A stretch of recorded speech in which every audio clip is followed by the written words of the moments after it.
ಒಡಿಶಾದ ಭುವನೇಶ್ವರದಲ್ಲಿ ನಡೆಯುತ್ತಿರುವ 40ನೇ ದೇಶೀಯ ಜೂನಿಯರ್ ಆಟೋಟ ಕೂಟದಲ್ಲಿ ವೈಷ್ಣವಿ ರಾವಲ್ ಗೆದ್ದ ಬಂಗಾರದ ಸಹಿತ ಕರ್ನಾಟಕವು ಮೊದಲ ದಿನ 4 ಪದಕ ತನ್ನದಾಗಿಸಿಕೊಂಡಿತು.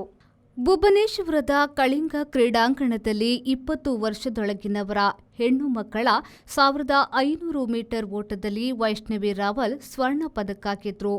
4 ನಿಮಿಷ 29.19 ಸೆಕೆಂಡುಗಳಲ್ಲಿ ಅವರು ಗುರಿ ಮುಟ್ಟಿದ್ರು. ಮಧ್ಯಪ್ರದೇಶದ ರಾಧಾ ಯಾದವ್, ರಾಜಸ್ಥಾನದ ಮಂಜು ಚೌಧರಿ ಕ್ರಮವಾಗಿ ಬೆಳ್ಳಿ ಹಾಗೂ ಕಂಚನ್ನ ಗಳಿಸಿದ್ರು. 18 ವರ್ಷದೊಳಗಿನವರ 100 ಮೀಟರ್ ಓಟದಲ್ಲಿ ಕರ್ನಾಟಕದ ಚಿರಂತ್ ಮತ್ತು ಸವಿನ್ ತಿಂಗಳಾಯ ಕ್ರಮವಾಗಿ ಬೆಳ್ಳಿ, ಕಂಚು ಹಿಡಿದರು. ಫೋಟೋ ಫಿನಿಶ್ನಲ್ಲಿ ಬಂಗಾರ ಮಹಾರಾಷ್ಟ್ರದ ಆದಿತ್ಯ ಫೈಸಲ್ ಪಲಾಯತ್ತು. 14 ವರ್ಷದೊಳಗಿನವರ ಟೈಥಲ್ನಲ್ಲಿ 2739 ಅಂಕ ಪಡೆದ ಕರ್ನಾಟಕದ ಅದ್ವಿಕಾ ಕಂಚು ಜಯಿಸಿದ್ರು. ಹರಿಯಾಣದ ಹಿಮಾಂಶು ಝಾಕಡ್ ದಾಖಲೆ ಬರೆದರು. ಅವರು 18 ವರ್ಷದೊಳಗಿನವರ ಸ್ಪರ್ಧೆಯಲ್ಲಿ ಜಾವೆಲಿನ್ನ 79.96 ಮೀಟರ್ ದೂರ ಎಸೆದು ಚಿನ್ನ ಗೆದ್ರು.